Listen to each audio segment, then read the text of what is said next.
Very interesting. It said, oops,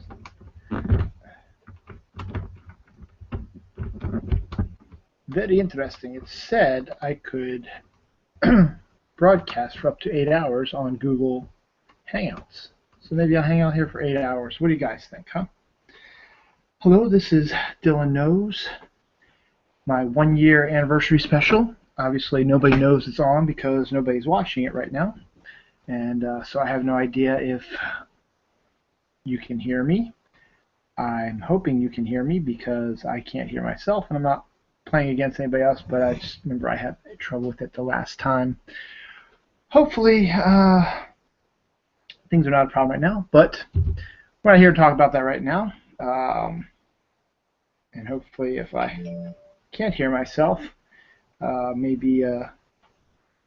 maybe someone out there can tell me if they can't hear me or not. So we'll see. But anyway, it doesn't matter. What is Dylan Knows? That's one of the things we're going to be talking about today. Dylan Knows is the greatest YouTube show of all time. It was started exactly a year ago.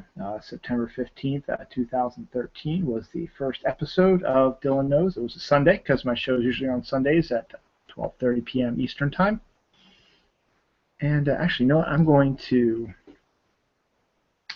to text my friend Vicky Adesso, who last week during my Comic Hall show told me that she could not hear me. Oh, okay, good. Janine, never mind. I don't need to because Janine says she can hear. Hi, Janine. Glad to hear you're here.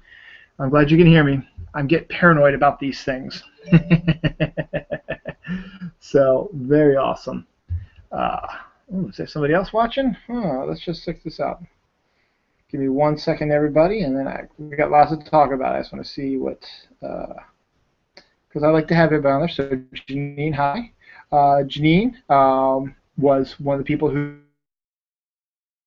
Dylan knows. So we'll talk about her a little bit too. Let's see, is there any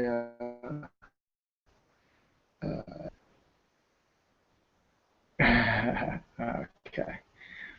Mandy, Devil's Milk Queen, is asking, hey, at Holiday at Super Pat Quest is asking when we are going to talk about beer on Dylan Knows. That's coming up.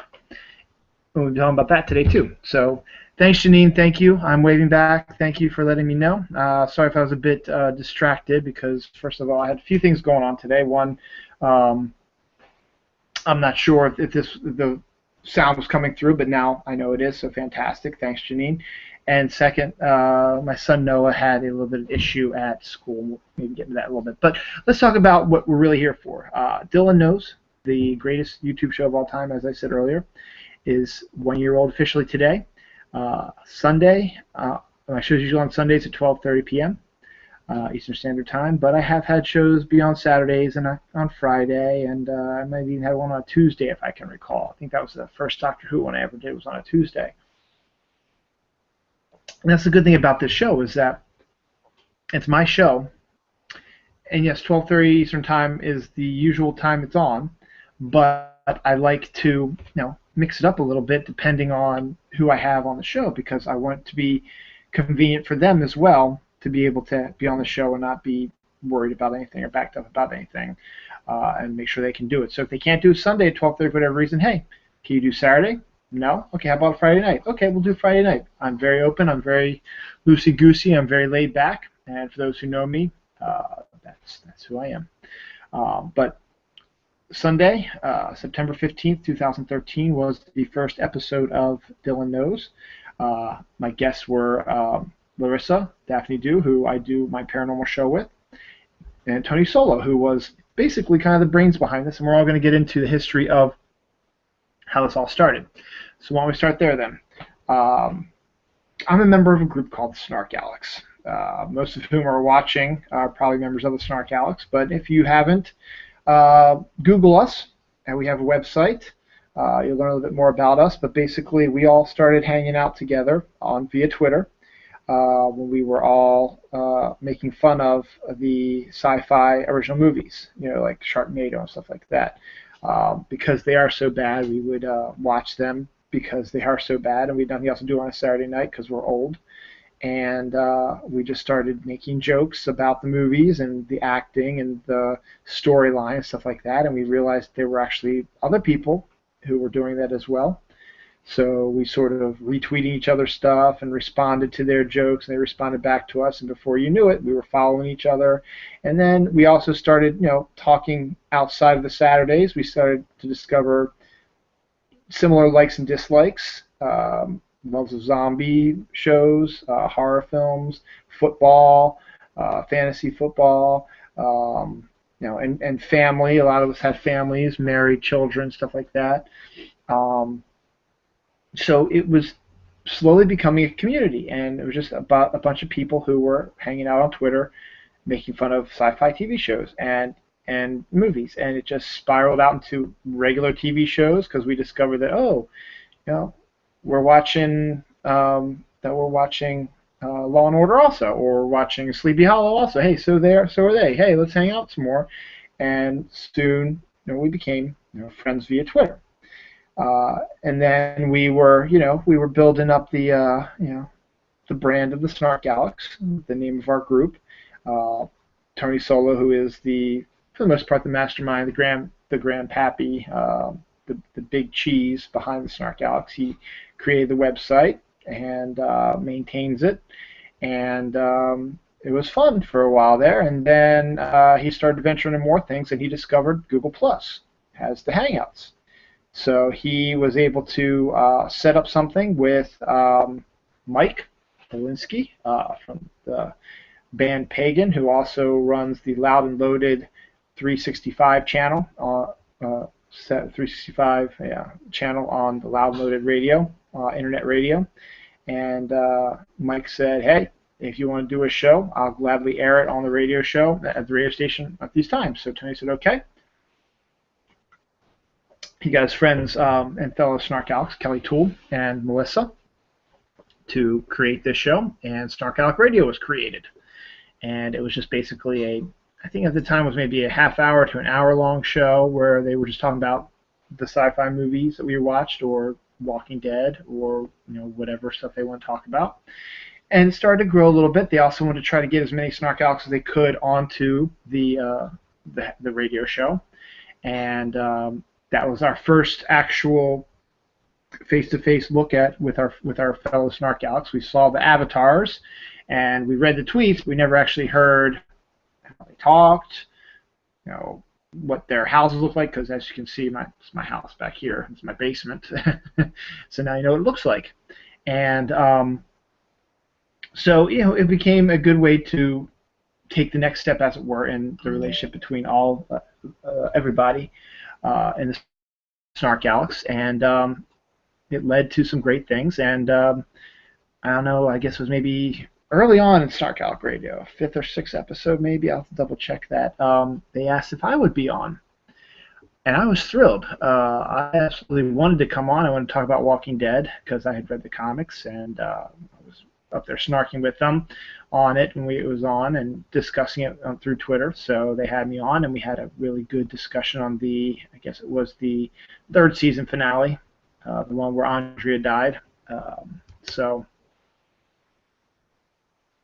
that was pretty good. And it spiraled from that point on more and more. They kept asking me back more and more, so I did the show like 5, 6, 7 more times after that, and absolutely loved it. And thank you, Pinky. I just got your tweet. Congratulations on a year of Dylan Knows. Thank you.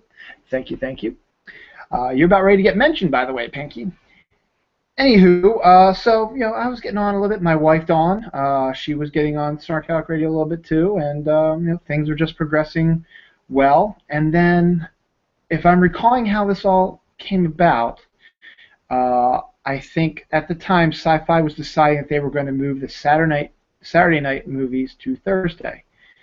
And Thursday night was when Snark Alex Radio was taped. And that kind of upset the Snark Alex Radio people, because they wanted to watch the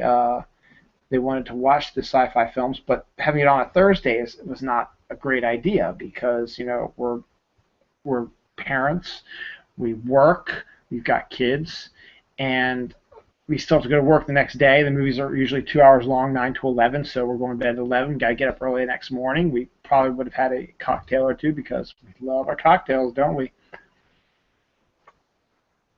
So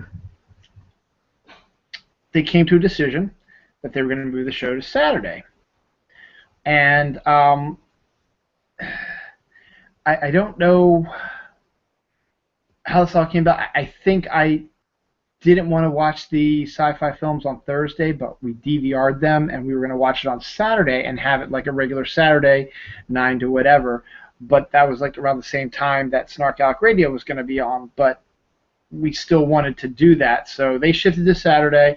They watched the movie on Thursday, then they could discuss it on Saturday, and then a group of us decided that we just wanted to stay on Saturday. The best time for us to do it was on Saturday, so we DVR'd it, and then we played it at 9 o'clock on Saturday, and we watched it. And that spiraled off into a little bit of, maybe a little dissension in the ranks between the Snark Alecs, maybe slightly, nothing too bad, whatever, and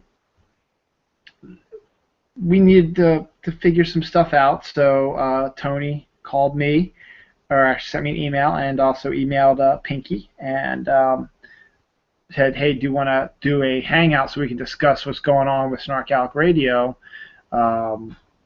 on like a Sunday or Saturday or something like that morning. It was early. It was Saturday morning or Sunday morning. So they said, yeah, okay, that's fine. So we had a little powwow, and it actually went out over the air so Snark Alex could watch it, and it was just a simple discussion. Pinky and I had concerns about some of the stuff that was going on with Snark Alec Radio and Snark Alex, and Tony wanted to quell the fears and what it was trying to do. And what came out of that discussion was he wanted to keep expanding the brand. We had the website. We were trending the movies for sci-fi, sometimes all by ourselves, and we were forced to be reckoned with, and people were starting to notice a little bit. So he said now would be the time to spread out. We did Snark Alec Radio, so that's another way to keep getting the brand out there, but we need to keep expanding it. So we decided, okay, we'll think about it, we'll figure out some ideas, and we'll work on it. And so I think it was literally like that Monday or Tuesday, I got an email from Tony that said, hey, do you want to do your own show? And I was like, hell yeah, I do. Because I have experience. I was a DJ in college for 1 year. It was one for 1 year, and I'll get into that in a little bit. But I had some experience there. I did a lot of theater in high school and college, and I loved going on Snark Alec Radio. So I was like, this is the logical progression for me, is to do my own show and have it connected to the Snark Alecs, but be separate at the same time. And my philosophy then was also to try to continue with their philosophy, which is to grab Snark Alecs and have them come on the show, and so people can get to meet them and stuff like that. But I also wanted to keep a little consistency in there.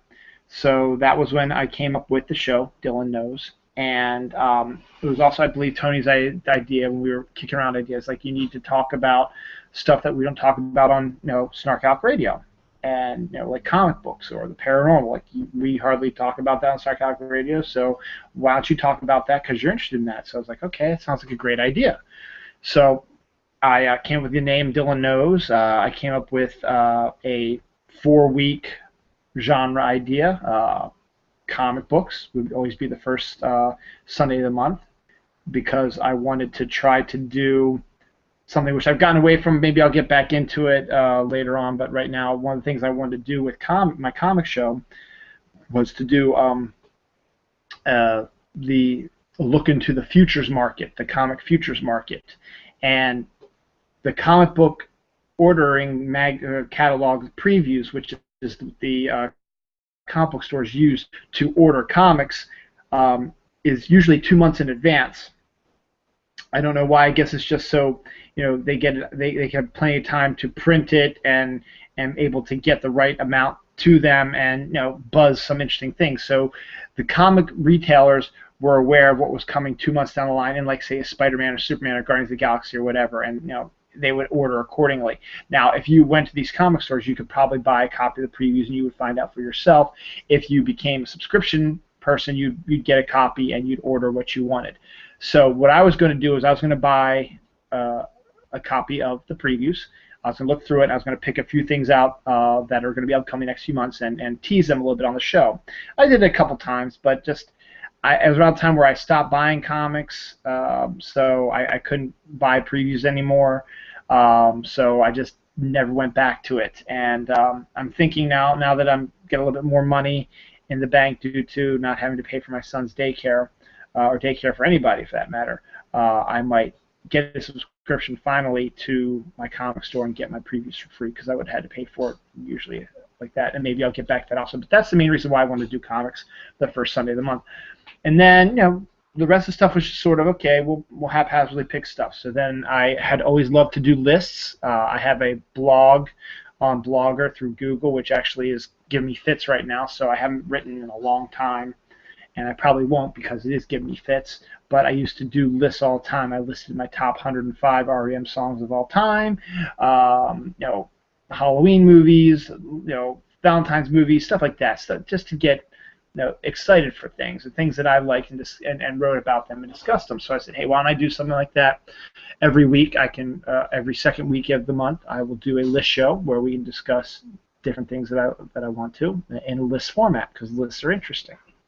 Then we would do the paranormal show the third Sunday, just because just the process of elimination, that was the best way to do it. And then I wanted to take a breather, and I wanted to get my wife involved, because she's fantastic. If you've ever seen her on Snark Alec Radio, or heard her on Snark Alec Radio, or even read her tweets, she's fantastic. And I'm not just saying it because she's my wife, because she's not even watching. She's cleaning the dishes now. And she probably won't even watch this episode. She tends not to watch my shows, I don't think. But that's okay. I don't mind. But yes, it's true. I love her. She's my wife. I married her.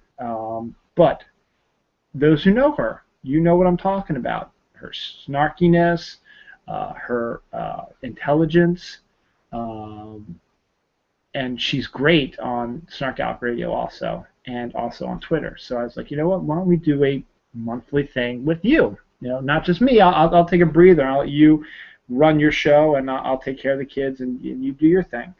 And she liked that idea, so I think I suggested the idea of, why don't you? I think originally I wanted her to team up with Pinky, but it didn't quite work out. And so I suggested, hey, how about your sister Catherine? Because her and Catherine, they always have this little repartee between them, and it's always brilliant to see at family gatherings, and even late night texting, like when we're sitting and watching TV, you hear a text like at 10 o'clock at night, and I was like, yeah, it's Catherine, and the two of them get into a discussion, and they're giggling and laughing and stuff like that. So it's like, why don't we bring that to a show? So we created Snarkaholics for that. So then I had to find the right people. I had already got Snarkaholics picked out, and I knew I was going to go with, originally I was going to try to go with Midgie Girl, Lee, to do the paranormal show, but just due to problems with computers, moving, issues with her voice, because she had some sort of throat issue, bronchitis issue type of thing right around the time of Dylan knows. It was getting closer to the time of doing the show, so I needed to get somebody in there, and Larissa was the obvious choice. She's a writer for paranormal pop culture. She's huge into the paranormal aspect of things, goes on ghost hunts, stuff like that. So I said, hey, why don't I get her on there? And then she was only going to be like a sub for a little bit, but then once we discovered Lee was just not going to have a chance to do it, I made her my permanent co-host on the paranormal show. Comic show took a little bit of time. I was originally going to do it with Jay Murdelata, because I know he's a big comic guy, and I've actually got him on 2 episodes of the show, but due to his schedule, it was not really feasible for him as well, because I wanted to make it a Sunday afternoon show. I didn't want to make another night show. I didn't want to do it during the week. I wanted to do it during the weekend, due to the fact that what started this whole thing was that meeting that Pinky, Tony, and I had on a Saturday morning, Sunday morning, and it seemed to work fine. So I wanted to do something like that different to get more people. Maybe it would be better for people to come in. We're not interrupting their favorite TV shows. It's something they want to do in the afternoon for a little while. So I wanted to keep it 12:30. So I searched my way through here, and I discovered MJ Khan. I was like, he's a comic guy. We've discussed comics before. Why don't I get him on the show? And he has become my permanent co-host on the comic show, and he's perfect. I love Jay. I love Nicole, his wife. and I'm going to have them on as often as I can, but it just didn't quite work out. Same with Lee. I'd love to have Lee on sometime, but her schedule now is just not feasible for weekend shows. So we'll see. Down the line, we'll get her on too as well. And then he's with the list show, and that was actually kind of an easy one also because Jerry Fletcher, once again, someone that I talked a lot about with, and we've had discussions about various movies, stuff like that. I was like, you know what? Jerry'd be a good one for a list. And then originally what my thought was that, okay, I'll do every list show will be a different Snark Out. Come on, we'll do a list together. So Jerry was my first choice for the first show. And after that first show, I was like, you know what? I kind of like having just Jerry on with me because we had a good rapport. We have similar likes, but we have enough differences that it makes the list interesting, and we both have about the similar knowledge of movies and stuff like that we can do. So I was like, you know what, I'm going to keep Jerry as my permanent co-host is there. And what I could do then is if I want to keep that up, I could always invite some of the other Snark Outs to come on and say, hey, do you want to join Jerry and I for our list show? And same thing also, do you want to come join Larissa and I for Paranormal? Do you want to come join MJ and I for Comic Show? If you're into that, come on, do the show with us. So that was the set. That was how things were going to be set. And I talked with Tony, and Tony was going to guide me for like the first 3 episodes of Dylan Knows. Then he was going to just let me run wild and do it on my own. And that was great because he has experience from doing Snark Alec Radio. And he suggested maybe beginning of September doing a show, but at that time, last year, beginning of September, Dawn and I were at a paranormal convention where we met Larissa for the first time, face-to-face, and it just wasn't going to be feasible to do it that day, so we said, how about why don't we do it the next Sunday after that, so September 15th, 2013. And I had it set with, this is what I was going to do. First week was going to be comics, second list, third paranormal, fourth Snarkaholics. But the opening month was just a little confusing and a little iffy, and I think something was going on with Jerry, so she couldn't do the second Sunday of the week, which was at the time the second Sunday of the month. She couldn't do that one, so I got Larissa to come on, and we could discuss meeting each other and what was happening at Parafest, which is what we were at that weekend before. So, okay, Paranormal Show will be the first show I do. That's perfect. Tony will come on. He'll help me. He'll make sure, walk me through what to do, and it was great, and it was fantastic. It worked out real well. We dropped the first episode, which I actually sent out through Twitter today as a remembrance about 5 o'clock. So check my feed, and you might be able to see the first episode, and you can watch it after this one. It was only 58 minutes, which is very interesting because I've now expanded to an hour and a half, and actually sometimes even longer depending on things, because I can't shut up, But it's a lot of fun, and so the first episode was about 58 minutes, because we're going to try to stick around the hour time frame. Anything more than an hour might be a little too much. So then, okay, since we did Paranormal the second Sunday this month, what should we do the third Sunday? Well, I want to do comics because I love talking comics, and we'd already done Paranormal. Once again, I don't think we did the list. No, we did. No, I'm sorry. It was the list show. That's right. The third. We just flip-flopped Paranormal on the list show. That's what it was. I'm sorry, Jerry. I forgot about that. We flip-flopped Paranormal on the list show. So Paranormal was the second Sunday of the month, and list show was third Sunday of the month. And Jerry and I and Tony, this is episode 2, we did our top 10 things to look forward to in the fall, like TV shows, books, movies, comic books, stuff like that. And that was pretty good. And I think we had a pretty decent conversation about that. And that one was a little bit longer because, as Tony rightfully pointed out, you're not doing a top 10, you're doing a top 20 because Jerry had her top 10 and I had my top 10. But we had a good discussion. I thought that was great. Now, the last month of September, Snarkaholics were not ready yet. I told Dawn, look, I'm just starting this, and I just want to get my feet on the ground. I don't want to just do 2 episodes and then jump into being off for a week and then coming back. So I said, don't worry about this month. Your Snarkaholic show will start at the end of October. That way you and Catherine can settle down and get an idea of what you want to discuss and do, because I gave everything. I let her do whatever she wanted to do. So I had no say into it. I said, you two just do your thing. So the two of them were off conspiring about what they were going to do. So I had to think of what I was going to do for the last month of the last Sunday and the month. So it's sort of a passing the torch, as it were. I did my first potpourri episode, where it was just me and Tony, and we just talked about everything under the sun. That's my potpourri show, where we just talked about whatever we felt like: Walking Dead, the fall, vacations, how the show's going, stuff like that. And it was also a literal passing, not literally, because he didn't pass me a torch and say, here you go, Dylan. No, he that was his last episode where he came on and helped me out. And then starting with episode 4, that's when it started coming through my YouTube page, which is where it remains to this day. So that was good, and it also, in that discussion, a thing popped up where every once in a while there's going to be a 5th Sunday, and we got to figure out what we're going to do, what I'm going to do during a 5th Sunday. And I was like, well, there's other things that I could discuss that would not garner a monthly, radio show, or a video show, I should say. I could do one-shots of other things as well. I could do whatever I do. I could do a Harry Potter show. I could do, a Star Wars show or whatever. I could do whatever. So I would go ahead and do that. I think of and then I could do like another potpourri show. Just where I would get a Snarkaholic and just say, hey, why don't we just talk about stuff?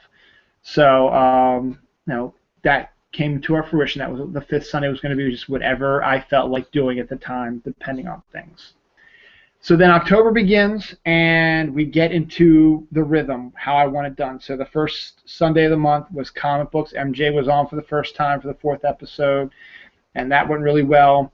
Then we did the List Show, and then Paranormal, and then Snarkaholics came on for the first time. And then November rolls in, and I start rolling, everyone's doing their thing.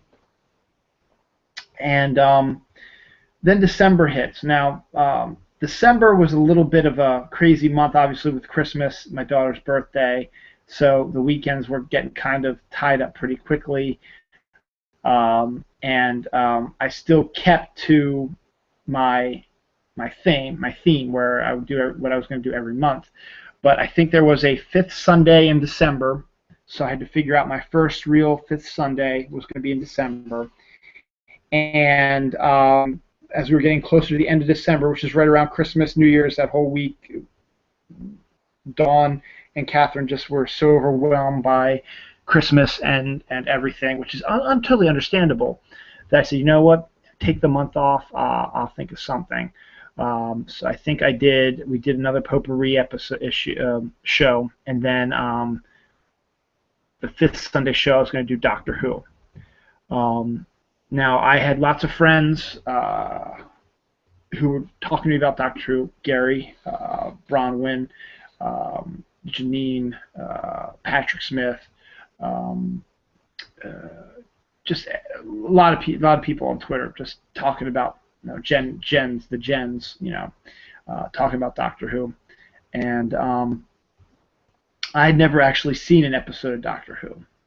And when I said that, everyone was like, oh, really? Wow, you need to do something like that. So I said, why don't I do an episode of my show called Dylan Doesn't Know Doctor Who and get on Doctor Who experts. So I contacted Bronwyn, who I knew was a Doctor Who fan, and I contacted Jen Hallmeyer, who I also knew was a fan of Doctor Who.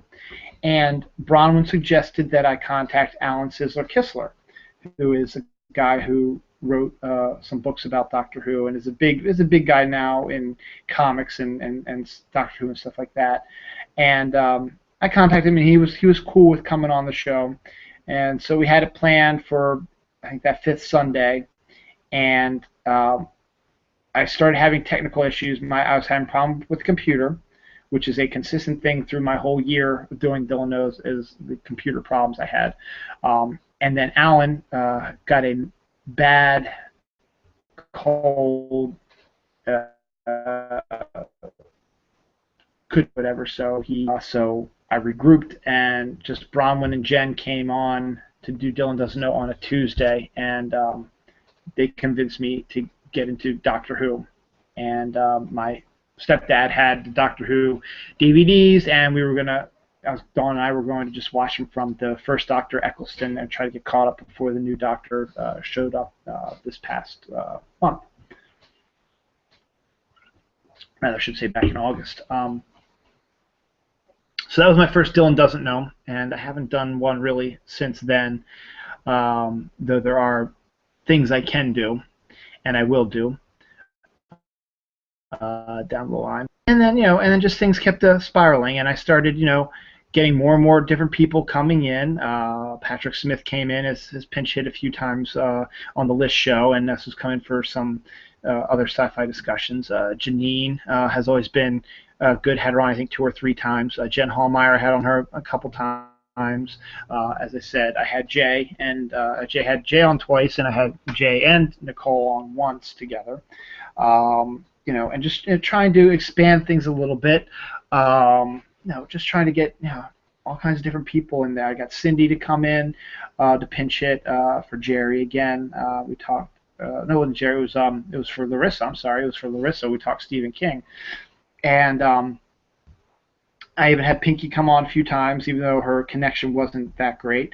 And I had Matt. Well, actually, no, I'm getting ahead of myself there. So I had just a whole bunch of different people, different Snark Alex coming on and doing my show. So again, I want to thank all you guys out there for doing my show with me. And if I haven't invited you, it's nothing personal. As I said, I have a basis. I have co-hosts for all my shows, and sometimes more than one person on the show might get a little hectic or chaotic or whatever. So I definitely am trying to get more of you on here, and that's one of my goals for the next year, is to try to get more of you guys on the show. I've asked a bunch of you guys, and a bunch of you said you didn't want to do it, which is fine. I respect that. I'm going to have you guys on. But I will continue to ask people to come on the show because I want to get to know you guys, and I want everyone else out there to get to know who the Snark Alex are, because we're all different people. We all have different opinions and beliefs and stuff like that. So I'm still constantly trying to get different people to come on. So let me take the next step in this narrative of Dylan Knows. So December, I told Dawn and Catherine not to worry about Snarkaholics. That's fine. January, just snow and all kinds of craziness started building up, and they didn't get together enough to do a Snarkaholics show. So I said, don't worry about January either. So they said, okay, we'll definitely do one for February. So they had an idea for February, so they did their February one. They had an idea for April, for March, and they did March. But then after that, Dawn came to me and said, you know what, Dylan, you know what you're doing with your show, but to be honest, I don't really know much about what I'm doing. And what Catherine and I are doing, what else we could bring to. Is there any way we can, just not do Snarkaholics anymore? I was like, that's fine. I wanted you to come on because you're so fantastic at it, and you and Catherine together. If you've seen the 4 episodes of Snarkaholics, I think 2 of them might be on Tony Solo's page, and 2 are on Dawn's page, and I really need to dig those out and get those back out because they were golden. The 4 episodes I had of Snarkaholics, they were absolutely golden. They were fantastic. And at that point then I was like, okay, I've got myself freed up now for an extra slot. And I love doing my show, and I love talking, and I'm doing it. And in fact, to be honest, I'm kind of glad that they said she didn't want to do it anymore, because I was like, I really want to do another show. I want to do another episode of Dylan Knows a month, and I was trying to figure out where it was going to go. But now I said, okay, I got the perfect one. So I started thinking, I was like, what should I do now? I've already got comics covered. I've got list show covered. I've got paranormal covered. So what else should I get covered? What about everything else in the world? And what if I made it into like a one of those meet the press type of roundtable political discussions that are on Sunday mornings? I'm on Sunday morning. Why not? But instead of it being deep seated, this is what's wrong with the world, the Republicans and Democrats and war and famine and the economy and jobs and blah, blah, blah, blah, blah, because I don't like talking politics. And I didn't want to talk politics. So I wanted to be fun. I wanted to have fun with it and talk about fun things, but things that normally would not fit into my show, into any of the shows I did during the month. So I was like, you know what?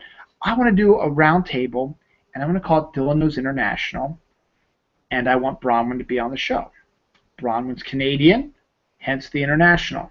That way we can get a different perspective of things from Canada, and then we also have a lot of Snark Alec friends from all over the world. Matt Foster is a good example. He's over there in England.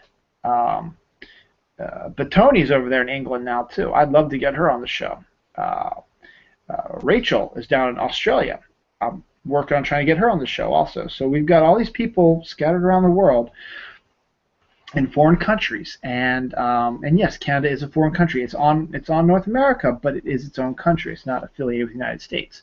And I figured if I can keep Bronwyn as my co-host, I can keep the name Dylan Knows International, and then I can do what I've been planning to do from the beginning was to have recurring people come in, other Snark Alecs, and have them come on the show and make their first appearances and get them to talk about stuff and people you don't normally see. So like this is a really great idea. I ran it past Bronwyn, and she was totally game for it. So we set it up, and I think the first episode, actual episode we did was, it actually might have started as a fifth week. I think it started as a fifth week Sunday once, and then I liked it so much that I continued on to a regular show. I think the first episode was Bronwyn and me and Matt Foster, and I think Brienne was in there, and that was Brienne's first appearance, I think, on the show. And we had a blast. It was fantastic. I love that, and I think that's what made me think that's what we could do. I could do this monthly, and so then I got the premiere ready. I think it was for May. I think May was the first episode of Dylan Knows International, and I got Mike from Pagan to come on as well, and Brienne and Bronwyn and I, and once again, an amazing, fun blast of a time, incredible time. It was so fun, so much fun, and I love doing that. We just talked about everything. We talked about song lyrics. We talked about rant of the week, rant of the month rather, where we ranted about something. It could be anything, and I'm going to try to bring that back every month now for Dylan Knows International, and then I'm going to try to get more Snark Alecs involved with that as well. Bronwyn and I will still be the key. The two people will always be there, but we can add two or more people to that. And I've got some people lined up, just a matter of working out the kinks of when they're going to come in. And definitely we'll have Mike and Brienne back for our very special Halloween episode, which we discussed in May what we're going to do. We're not going to tell anybody about that yet. It's going to be epic. We also discussed our cross-dressing episode we released in August, back then in May also. That was epic as well. I said, okay, so let's see the next episode. Let's see who else I could bring in. And Bronwyn also does a show with Young Jeans called Bring Out Your Geek, which is another show you need to check out. I haven't seen any posts in a while, so I don't know if they've done it in a while. So I don't know what's going on with that. I'll ask her in a couple of weeks when I talk to Bronwyn. So I said, you know what, I'd like to get Young Jeans on, and I'd also like to get Kelly on, because Kelly, being a member of Snark Alec Radio, I hadn't gotten him on my show yet. Same with Mel. I'd like to get Mel on my show sometime. I still haven't gotten Mel on yet, but I'll get her on eventually, hopefully. So I say, you know what? Kelly knows Jeans, and Jeans knows Bronwyn, so let's do a Dylan, Bronwyn, Jeans, Kelly episode in June. So I had that set up.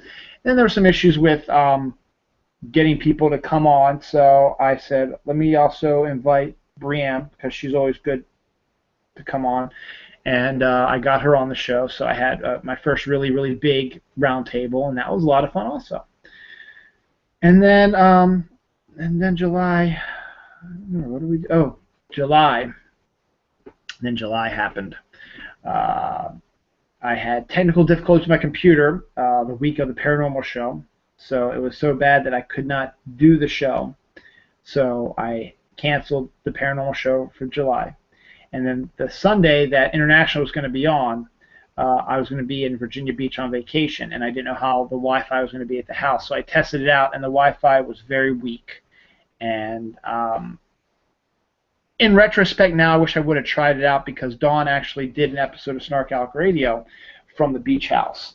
And it seemed to be doing all right, and I probably could have done international, but the fact was it was vacation, it was craziness, it was crazy kids, and it's probably best I did. So I missed 2 episodes, which, again, in retrospect, is probably for the best because of the other episodes that I rolled in there. Like I did an episode of a Green Lantern episode with Scott Barry and DH Gamer and MJ and I. That was just a special episode that wasn't during one of the Sundays. It was just an episode I wanted to do. Then we did DH Gamer came back. No, it wasn't DH Gamer. It was Jonathan Ryan. I'm sorry, Jonathan, who did the Green Lantern show with me and Scott Barry and MJ and I.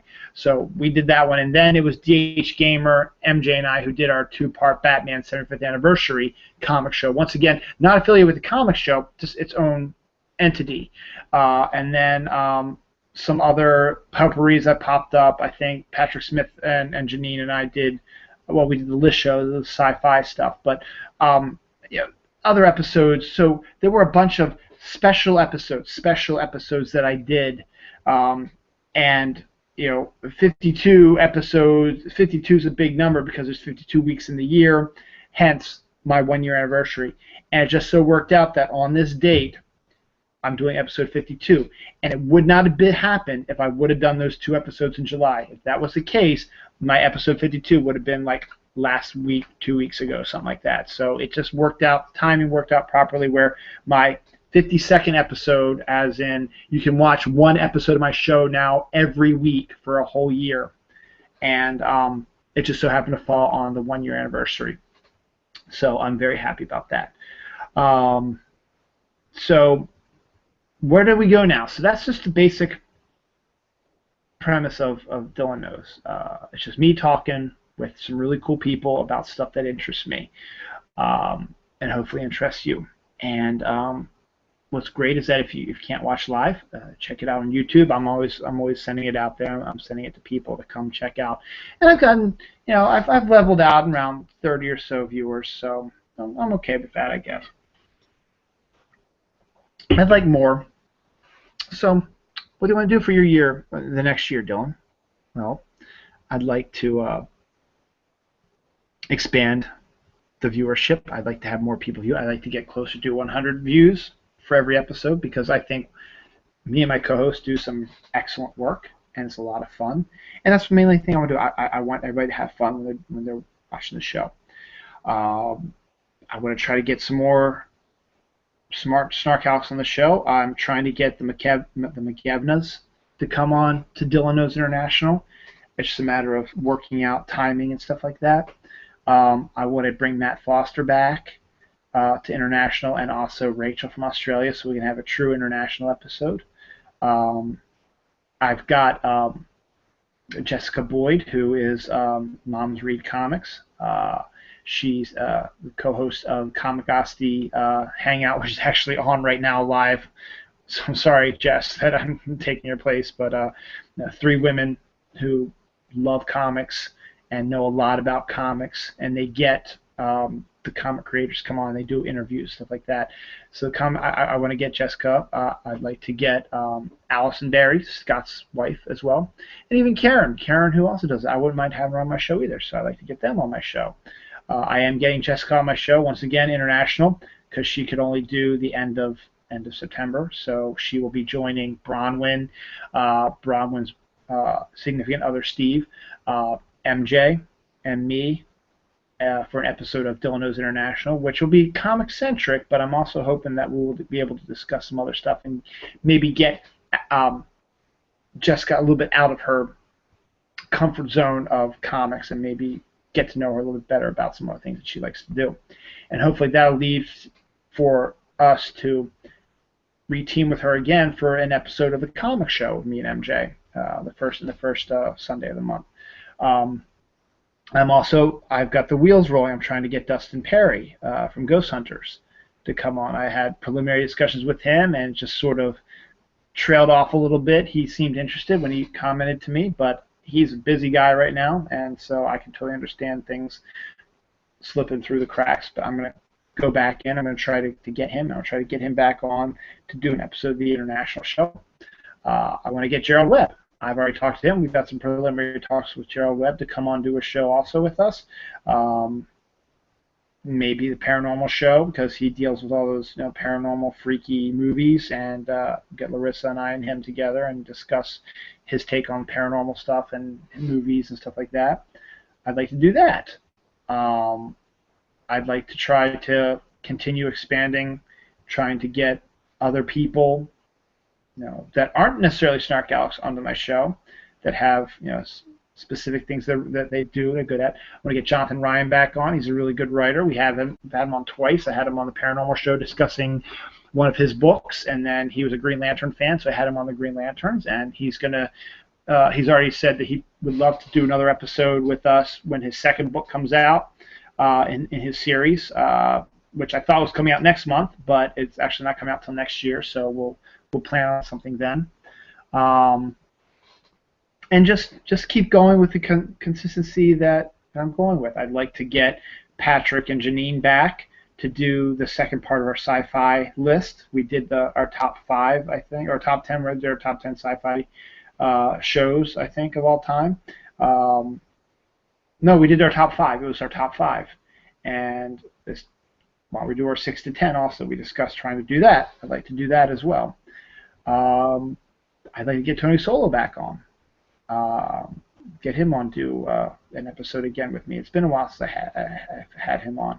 I want to do another episode with Kelly. I got a really good idea for a show I want to do with Kelly. Once again, it probably won't be till the winter because of the theme, and I haven't even discussed it with him yet. So hopefully he'll be game for it. As I said, I'd like to get Mel on here. I'd like to try to get other people, other Snark Alex in here. Pacifico, man, I'd love to get you on the comic show maybe sometime. Get the Aaron, the other Aaron and Mel out in Minnesota. Get them on the show would be great. I'd love to get Doug Close on the show. I know he's not going to do it because I've asked him a couple times. So he's not going to do it, but I'd love to get him on the show. And just in general, I just want to try to get more people on the show and have fun with us, because that's the whole point of this. And yes, and Mandy, that's a good point. I want to get you and Pat on to do the beer show, which I've been promising for a while, and we will work it out sometime. In fact, you might not remember, but you met my brother-in-law Mike a few times. He's also a big beer connoisseur. We get him on as well, and we can have a nice little discussion there. So I'd like to do that as well. I've been toying with wanting to do a Harry Potter episode, because I think next year Dawn and I have decided we're going to have Noelle start reading Harry Potter books, and we're going to have her read the book first, and then we'll show her the movie, and we'll see how that progresses and see what she likes to do about that. But I'd like to do a Harry Potter episode. There's just a million things I want to do. I'd love to get, as I said last time I did an Out of My Head, I'd love to get Felicia Day on the show. I'd like to branch out a little bit and maybe get some other bigger names to come on the show. Because look at Snark Alex Radio. They dug their heels in. They were aggressive, and they got a bunch of really big time people to come in on their show, and that's why they're in their 80th episode, stuff like that. They're moving ahead, and they're getting some good. And they're branching out a little bit. They've got musicians, they've got TV people, they've got podcast people, they've got all kinds of stuff. That's good. I kind of like to spread out a little bit into that as well. There's an idea that I've been toying with for the longest time. It was actually going to originally be part of the original beginnings of Dylan Knows. It was going to be one of the weeks, but Tony convinced me not to do it, and I think it's probably was a good idea that we didn't, because I'm very happy with how things are going now. But I'd like to bring that up maybe again as a fifth week, just to see if it would work. And it's something called Drinks with Friends, where it would just basically me and one other person, a snark aleck, star, whatever, who normally isn't on the show and who hasn't been on a hangout before, or maybe we'll get into that a little bit more.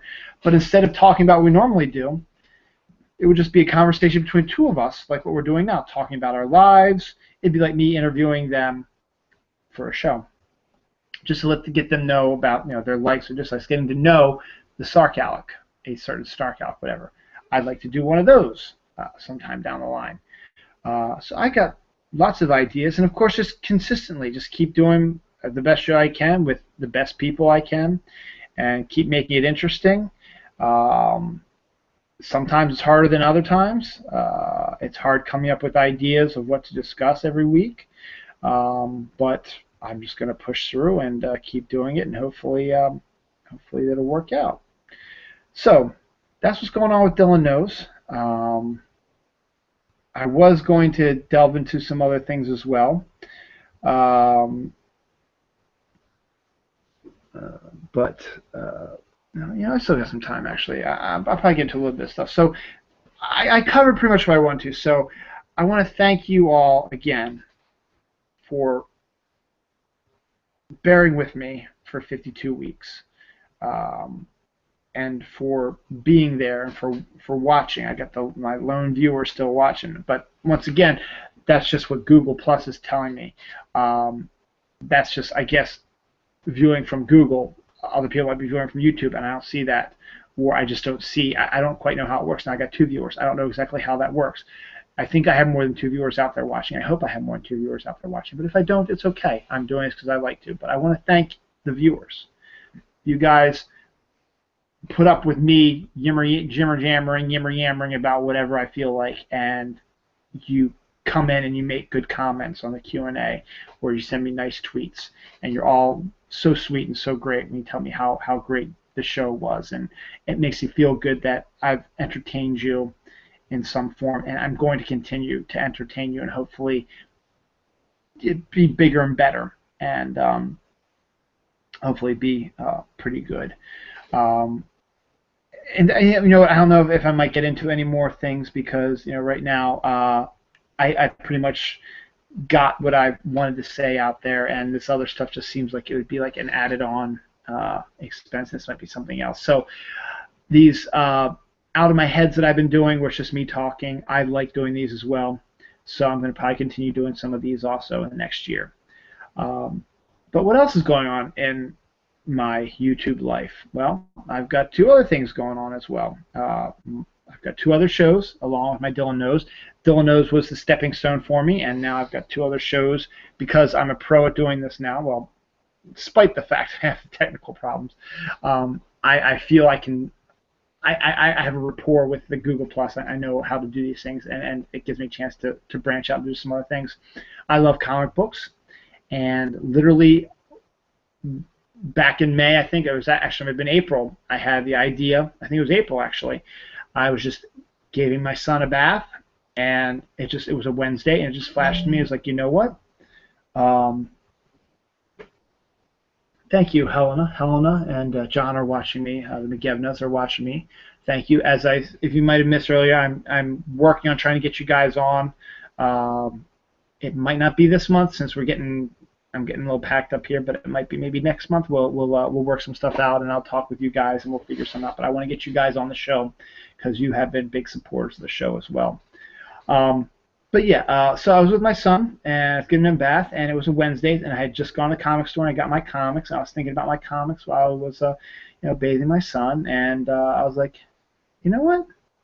I kind of want to talk about the comics I got this week. Show off the covers, talk about the writers, the artists, the story, try to get people to buy them.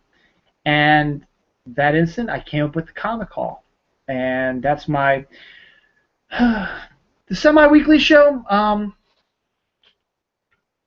Comic Haul is a little different than Dylan Knows because it really is precipitated upon the fact is if I can afford to buy comics. for the longest time we were having financial issues with, our with my son being in daycare and paying a crazy fee. It's not crazy because he did pretty well and he's learned a lot of stuff, but it's fairly expensive and it's a lot of money. And so I didn't always do it every week. Sometimes I would double up and I would skip 1 week and then do a double shot 2 weeks. And then most recently I did a 3 week block because it'd been 3 weeks since I'd done a show. And hopefully, we'll see. I think I'll be able to actually I'm going to be doing the show on Friday this week probably because my wife's getting paid, so we'll have more money in the bank and I'll be able to pick up the comics then. So I'll be doing my comic call on Friday. I've done that before too. I've done the show on Wednesday. I did the show on Friday. I've done it on a Saturday before also. So it all depends on when I get my comics and when I have the time to do it. But the comic call is a show that's specifically out there for comic book fans, and it's not one of my better viewed shows. Dylan Knows is my best viewed show for obvious reasons because it's been around for so long and also it's got such a wide variety of topics that we cover. This is very specific. This is comic books, and not everybody's a comic book fan. Not everybody's interested. Okay, so you got those comics. Big whoop, It's just something I like to do. My whole point is to try to get more people into the comic stores to keep the comic industry alive and vibrant so that, it doesn't close up or break down or whatever anytime soon. So that's the main point of the comic call is to look, this is the books that are out this week. Look at the artwork. This is the storyline. This is what I am excited about. This is what is going on in the world of the Flash, the Guardians of the Galaxy. You might want to go in and check it out, and that's my whole point. Or I might even introduce something you might not even known about. Like I picked up a book this week called Wayward, which is a book I didn't really hear much about from Image, but I liked the cover artwork, and I thought, it might be interesting to check it out. And I haven't read it yet, but I looked through it. The artwork's nice. It looks like a good storyline. I've heard a lot of good things about it, so I wanted to spread the word about it, but unfortunately I was unable to because I did not get the issue until Sunday. So will it be part of this week's comic call? Probably not, but it's just a way to get people into the stores to find something that they like. So that's the reason why I do the comic call. The comic call, I like doing the comic call just because it gives me a chance to do the show again and do a show on Google Plus because I love to hear myself talk, obviously, and just show off the artwork and the stories and people who are interested in comics and get them into the comic store so they can check it out. Yeah, comic book movies are huge. Comic book TV shows are huge right now. But why don't you go see where the main stuff comes from? Go into the comic store and go get something, and here's what you need to go get.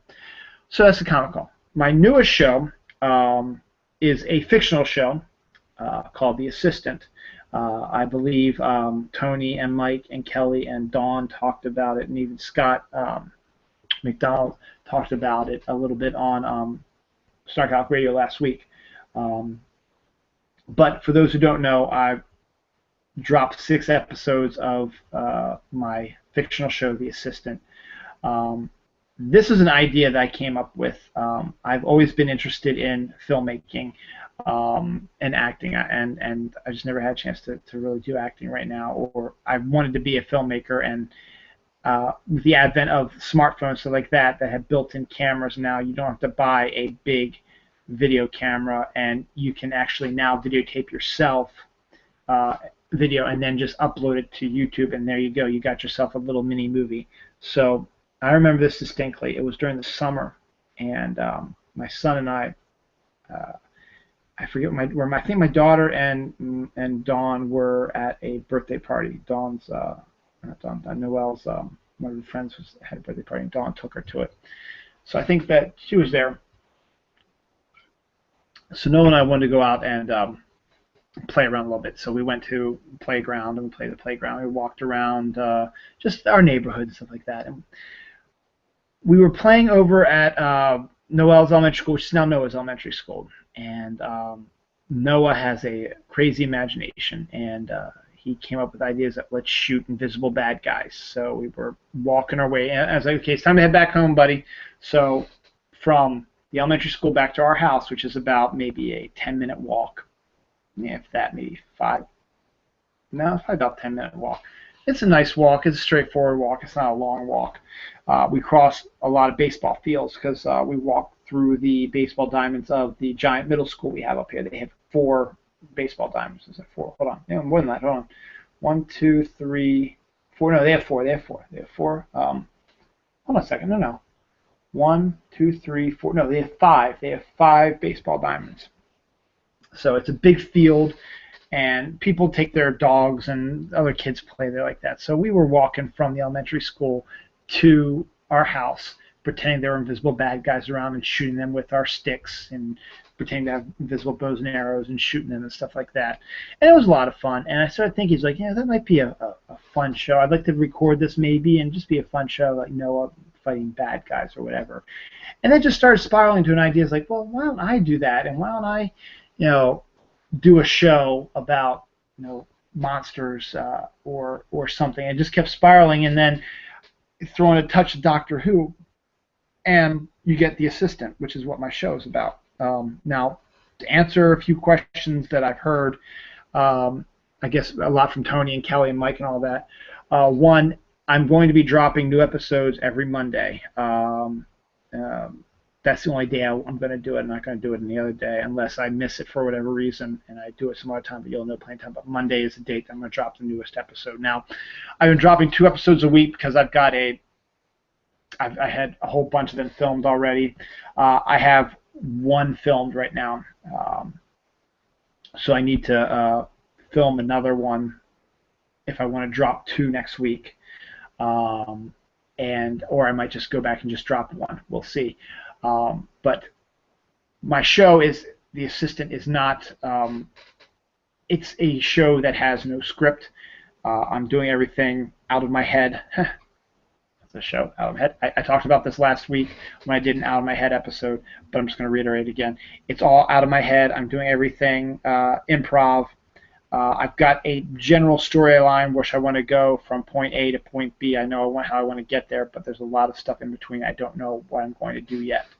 And to make it interesting and to fill the time and to make it all tie up and make it all interesting. So I have ideas, and I've got some ideas. It's just a matter of getting out there and filming and doing it. And right now, really the only times I can do it are during the weekends, and I did not film an episode this weekend because this weekend was just crazy busy. But I'm hoping that I will be able to do some, because I want to go out, I want to branch out, and I want to show the beauty of where I live. There's lots of really cool stuff, lots of gorgeous houses, scenery, stuff like that, and I want to film all that and put that out there for everybody. So to answer your question, guys, every Monday a new episode of The Assistant will drop. It might be 1 episode, it might be 2, depending on what I have filmed. Like right now, it looks like only 1 might be dropping next Monday, but we'll see. Hopefully I'll be able to get the few that I want to get done in my head, and maybe there might be a time where I have a period of 2 or 3 hours where I can just film a bunch of them. So everything's in my head. As I said, I got a point A to point B. I know where I want to go, but how am I going to get there? That's the problem right now. I really don't know. I'm winging it. I'm shooting it guerrilla style, which means I'm just going someplace that I like, and I'm just filming myself with the video camera in character. So as for your other question, Mike actually asked this on Twitter, and I didn't respond to him yet because I guess I didn't really want to disappoint him. But they asked, how can Kelly, Tony, and Mike be a part of The Assistant? Well, here's the problem, guys. I said, I don't know. It's a show that I have to do basically where it's just me for the most part, because I'm filming it. I do not have money. I don't have a budget, so I'm not shooting special effects. I'm not hiring actors to talk to, and I don't want to just go up to complete strangers and start talking to them like they did in Bowfinger, just freak people out. So do I have ideas? Yes, I do have ideas about how I can get people to interact on the show and be part of the show. But how am I going to get to it? Don't know yet. So to answer your question, how do you guys get on the show? Don't know. But I may figure out a way to do it. I actually have an idea of using Google Hangout for something. and trying to get some other people involved. Now, I know for those who've seen the first 6 episodes, I know there's been a lack of excitement in them probably, and it's really kind of done in that design because I need to do a lot of setup. I'm just going to warn you right now. I've got some pretty interesting things coming up that's going to be a little bit more action-packed, but as I said, I really can't do a lot of action-packed stuff since it's just me basically doing it. And but that is not going to dissuade me. I've got some action stuff planned. It's just a matter of when I'm going to get it out there and how I'm going to get out there. So if you want to be on the show, I don't know. It's going to be really hard to try to get people on the show to do my show, but there may be ways to do it.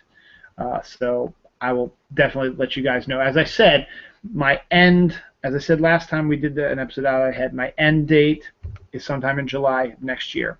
So that's when I plan on this series to be concluded, be it the first season or whatever. Sometime in July is going to be my finale, season finale, series finale.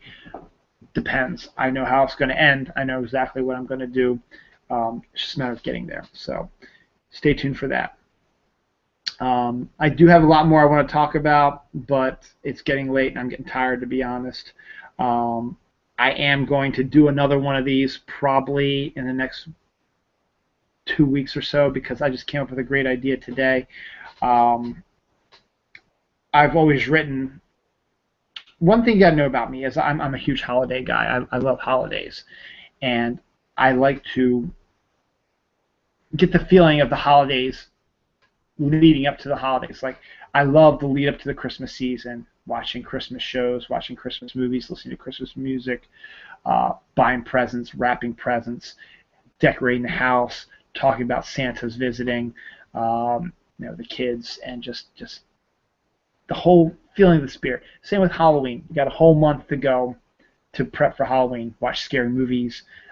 Fall's happening. You go out to pumpkin hay rides, get pumpkins, drink cider,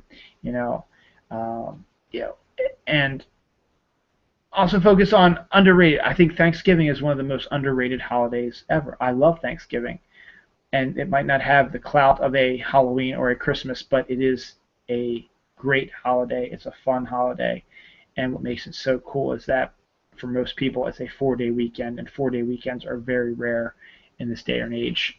And it's just also like the kickoff to Christmas, but just the whole family aspect of Thanksgiving is fantastic. And as I said, out of my head, which is what I'm doing now, is my video blogging. Since I haven't been able to use Blogger in a while, I have stuff in my head I want to get out.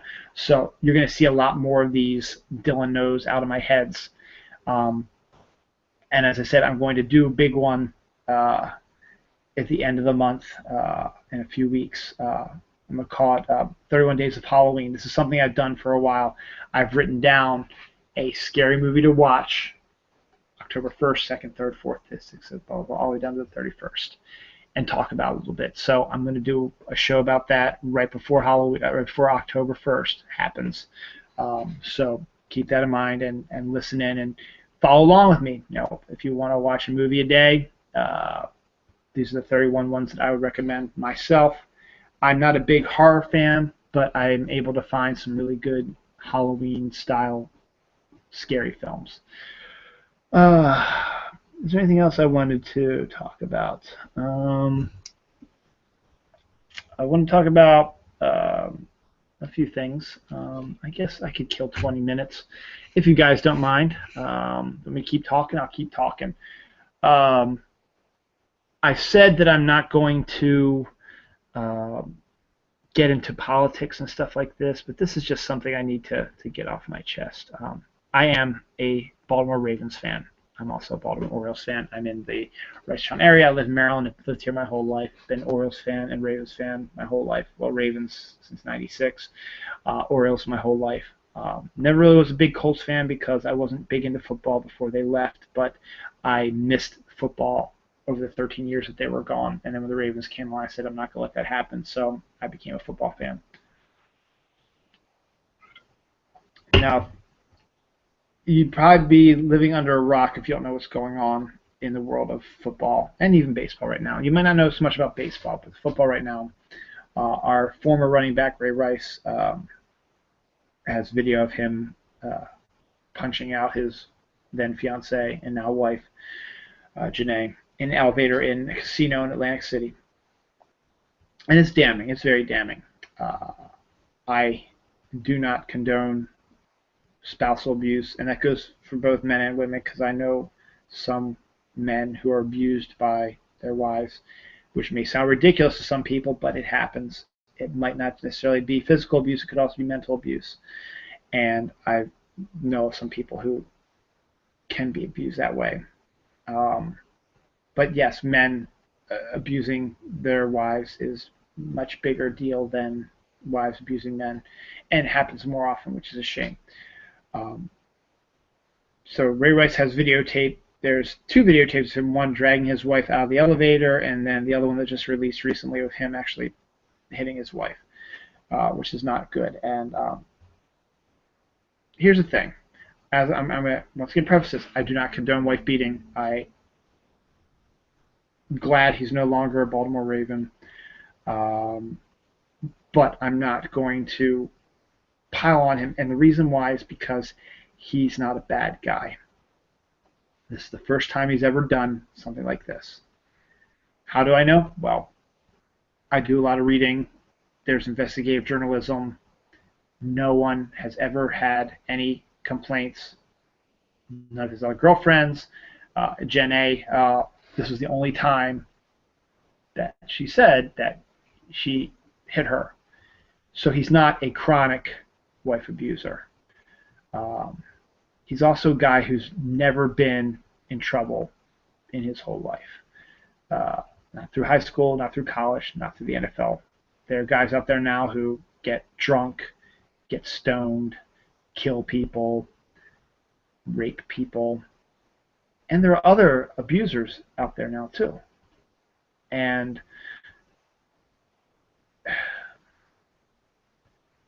they might not be chronic, but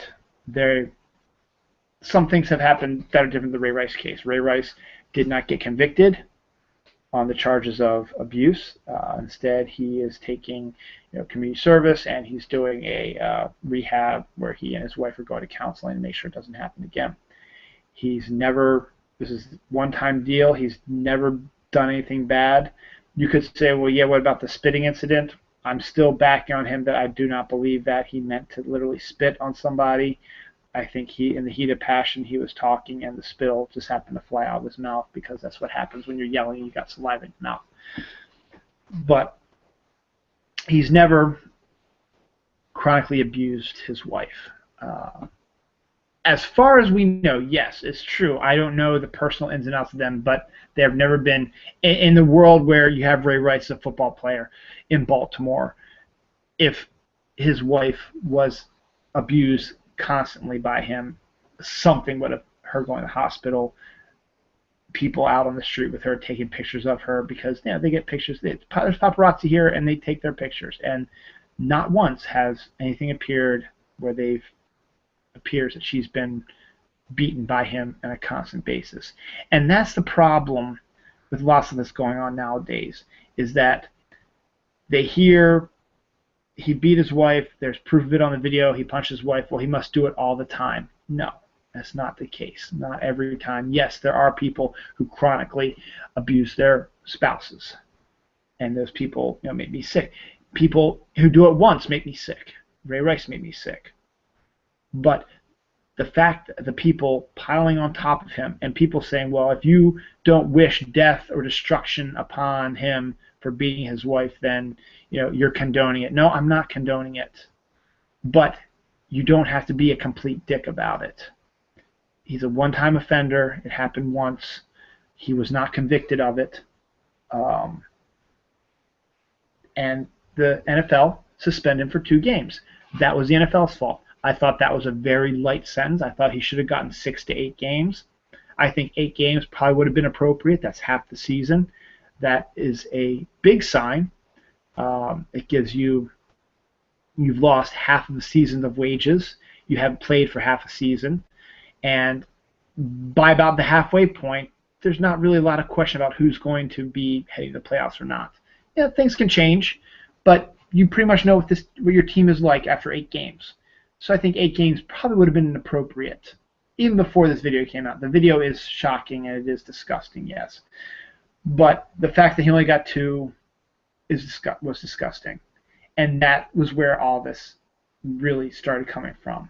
Because then they released this videotape, and then before you know it, it's how could you only have 2 for him? He obviously beat his wife pretty good.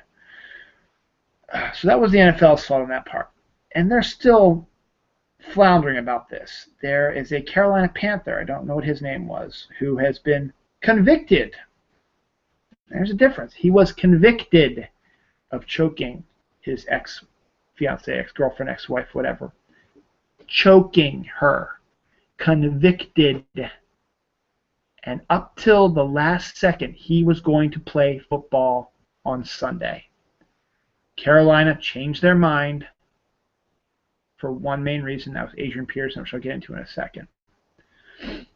So Ray Rice, one-time offender, does a lot of good work in the community, had started an anti-bullying campaign that goes to elementary schools, was talking to kids about not bullying, about how to protect yourself against bullies and how to stop bullying. He helped pass a law in the Maryland legislature about anti-bullying. He's a good guy. Once the video surfaces, he loses his job, which is fine. I'm okay with that. And he gets suspended indefinitely. Now, before we get there, when they suspended Ray Rice for 2 games, there was a big outcry, which there should have been because he should have been done for at least 6 to 8. Roger Goodell, the commissioner, changed his mind, says, okay, first-time offenders now are going to get 6 games. Not retroactive to Ray. He already laid down the 2 games, and that was it. But from this point on, they would get 6 games. This guy has not been suspended for 6 games. He was convicted of choking his ex-wife. Convicted. And he almost played Sunday. He's going to play this Sunday. That's already been a given.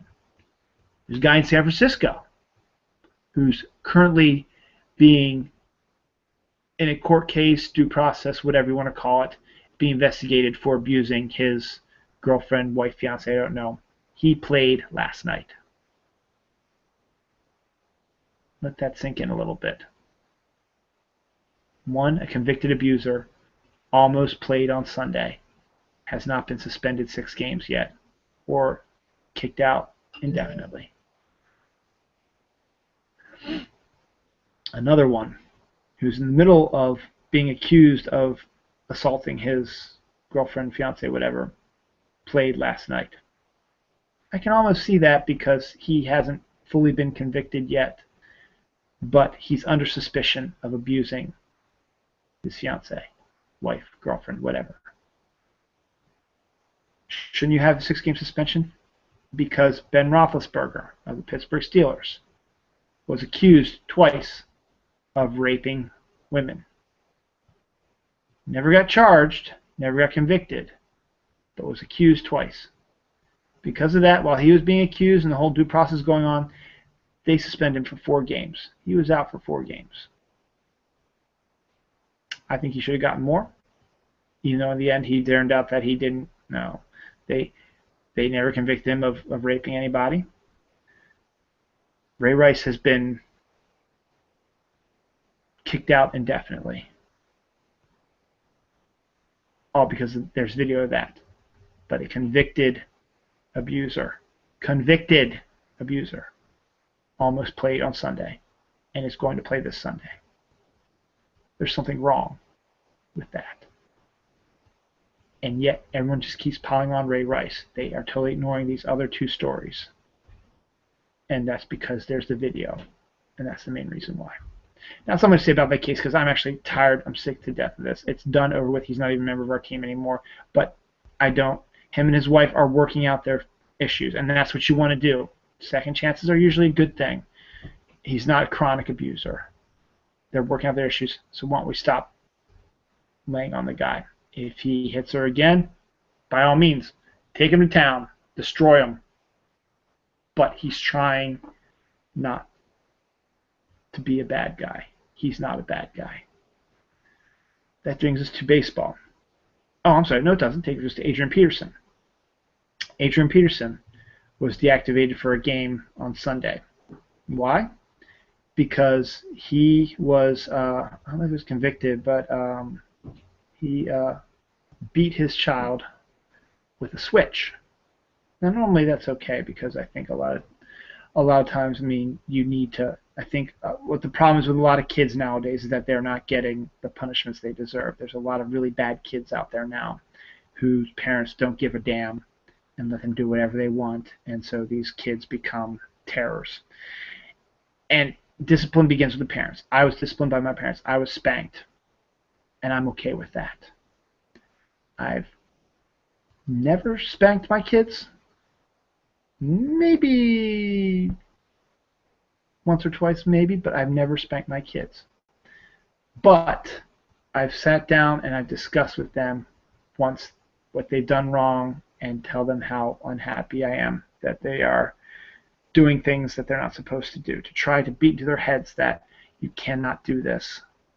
Good example is my son Noah today got a really bad report from elementary school. He hit a girl and threw a tantrum when the teacher told him to do something and he didn't do it. And then he got better. And then he was in the library and he hit another boy who was taking a book that he wanted. And the teacher once again punished him, and then he got better again too. So I feel bad about that too because I'm doing my best to discipline my son and my daughter. Dawn is too. And the fact that he's still having these issues is upsetting to me because I was a victim of bullying and I don't want Noah to become a bully. I'm hoping he's not. I'm hoping that right now it's just he's the youngest, one of the youngest in his class. This is very brand new for him. He's learning a lot of stuff is being thrown at him at one time, and it's kind of hard and overwhelming. And I'm hoping that Dawn and I've talked to him. We've reassured him how much we love him, how much of a good boy he is, and how good he was, and celebrate so like that. But he had his issues and celebrate at the daycare as well. And we just don't want it to be a chronic problem. So I'm still don't want to hit my kids, and that's just me. But I was okay with getting spanked. I'm fine with that. That was the way you show punishment, and I think I turned out pretty good for being punished that way. And I know a lot of people who were hit with belts. I know some people who hit with switches, which are tree branches. And that's fine. You need to discipline your kids. However, what Adrian Peterson did was a little bit closer to child abuse.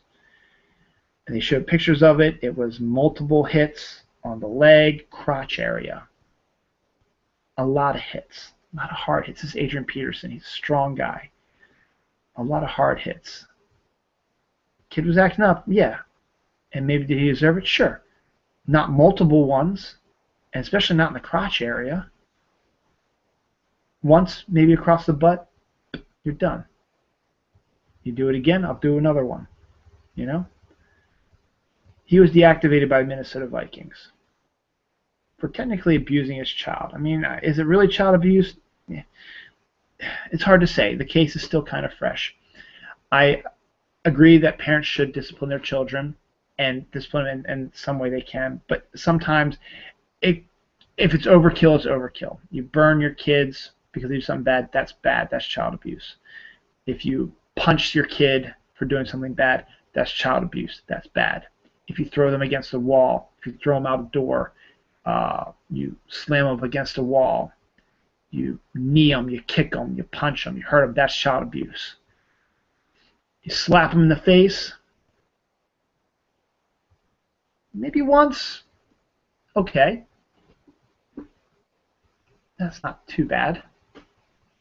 Multiple times, that's bad.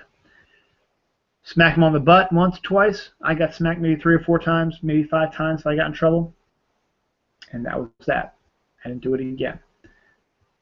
Get hit with a belt, sure. once or twice is fine. Getting hit with a switch once or twice is fine.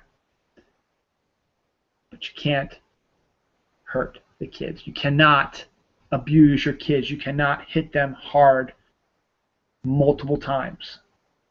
You cannot punch them. You are bigger than them. You're basically bullying your kid. And that is unacceptable. I don't know the full aspect of the Adrian Peterson story. I'm just hearing from what I've seen and what I heard. He got hit really, really hard multiple times in bad areas, painful areas. And he's a young kid. And he's never going to forget that. And it's sad. It's sad seeing animals getting abused, sad seeing kids get abused, sad seeing old people get abused, sad seeing wives and husbands getting abused also. Abuse is running rampant in this country, in the world, and it's unacceptable. And that's all I'm going to say about that. Chris Davis, baseball player, busted 25 games for testing positive for amphetamines. First instinct everybody has, man, that's what he used to hit all those home runs. He's a druggie. He's a cheater. He's using steroids. Do some research, people. You sound like a freaking idiot. This happened to be Adderall.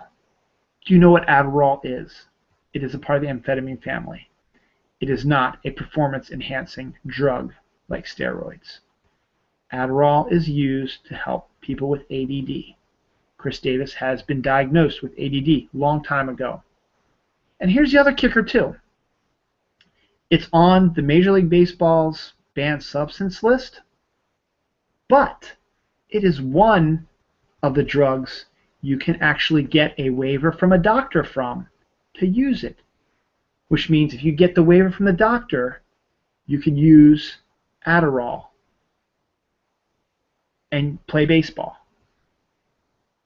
Baseball does not define it as a performance-enhancing drug, but it is on the list of banned substances because other aspects of the amphetamine family also can help your performance. And if you want to, you can maybe make the case that you have ADD, so you take this and you become more focused. Maybe that gives you a little bit of an edge because you become more focused. Okay, I can make that case for it. It's not a steroid. It is not a performance-enhancing drug. And all you idiots out there who are saying, well, that's why, he's hitting all those home runs. He's a druggie. He's a cheater. No wonder he hits so many home runs. No wonder he hits the ball a lot. Adderall is not a performance-enhancing drug that builds muscle up. Okay, I did some research on that. Am I wrong? I could be wrong. I might have misread some of the stuff because the research I was doing was very technical, very scientific. But to me, I didn't see anything out there that said, yeah, it helps you build your muscles and makes you, better at something. And if that was the case, if it was a steroid of some kind, why allow it to be a waiver? Why allow a doctor to say, let him use it? And so if he tests positive for it, if he has a waiver, nothing. If it's a performance-enhancing drug, it should not be able to have a waiver to use it. So all you idiots out there who think that the reason why that he was busted for a performance-enhancing drug, do some research. Okay? You sound like idiots. I'm off my high horse right now. I think I'm done now. There were a few things else I wanted to talk about, but oh yeah, real quick. Something I discovered today, something a bit on the lighter side. Once again, going back to comic books, one of the best comic book movies that's come out this year was, Guardians of the Galaxy was great, but so is Captain America: The Winter Soldier. That just came out on DVD last week. Great movie. If you haven't seen it, check it out. MJ and I did a full review of it, and spoiler alert, it's we reveal all the spoiler stuff like that. But then I was reading on Google Plus today, Comic Book News or something like that, a great site on Google Plus. drops this little thing is that they were talking to Marvel or someone who was involved in the filmmaking. It might have even been the directors. He said that there are 2 times in the film, and I kind of remember them. I got to rewatch it again, where a yellow Ryder truck, one of the moving vans, comes in and helps save the day for Captain America and Black Widow and stops the bad guys inadvertently. Well, I think the directors said, it's not inadvertent. There's somebody in that moving van that we are hoping to use in a Marvel one-shot, which is one of their short films they do. He's a guy who fights for what's right, though he might not do it the proper way. And to all the fans out there right there, it sounds almost 100% like the Punisher. So was the Punisher secretly introduced in Captain America? I guess we'll find out, won't we? I just found that kind of fascinating, and it makes me want to go back now and watch Captain America: The Winter Soldier and see this Ryder truck twice, who helped save the day in 2 different areas. Yeah, you can make the case that it was lazy filmmaking, but I believe them when I say that's a plan. It was meant to be that way, and I love it. I am going to say now, I'll leave my DJing college story for another time. I'm spent. I'm sorry I went off my high horse. I don't do it very often. But as I said, that's what Out of My Head is going to be. It's just whatever I feel like talking about. I'm going to try not to be overtly political because I agree with, I believe that this country is freedom of religion, freedom of politics. You can believe your own things, and that means you do not push your beliefs on somebody else. And that, unfortunately, is also a problem that's occurring in this world. But that's for another time. So, this is the end of year 1 of Dylan Knows.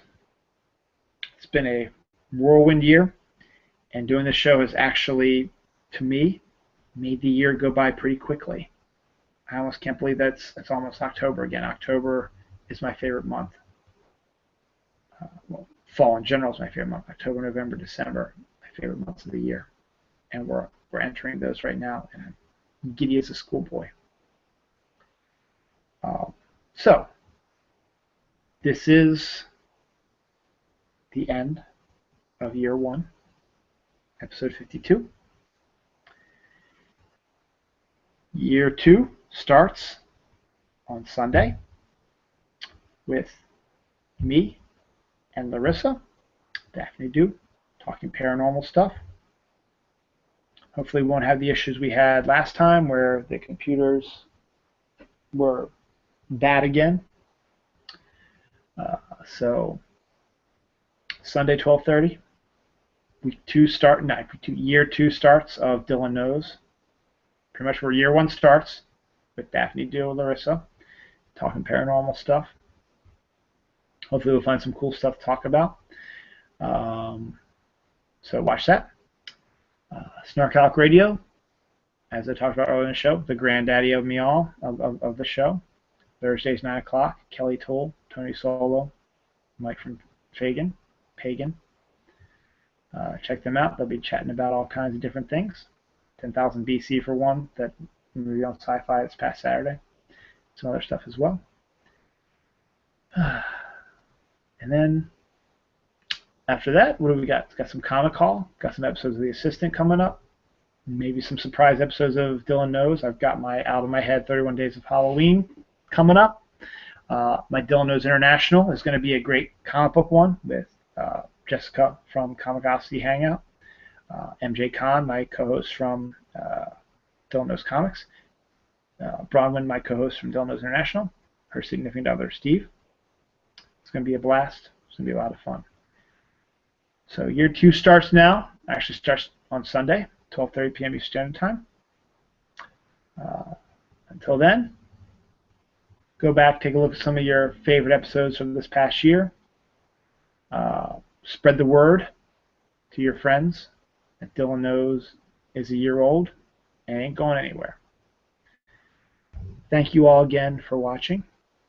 Thank you for being a part of Dylan Knows. And hopefully this winter for Christmas. I get a new computer, and it'll just make things a whole lot better, Google Plus wise. I'm beat. A year takes a lot out of you. Thanks, guys, for watching. Year 2 begins now.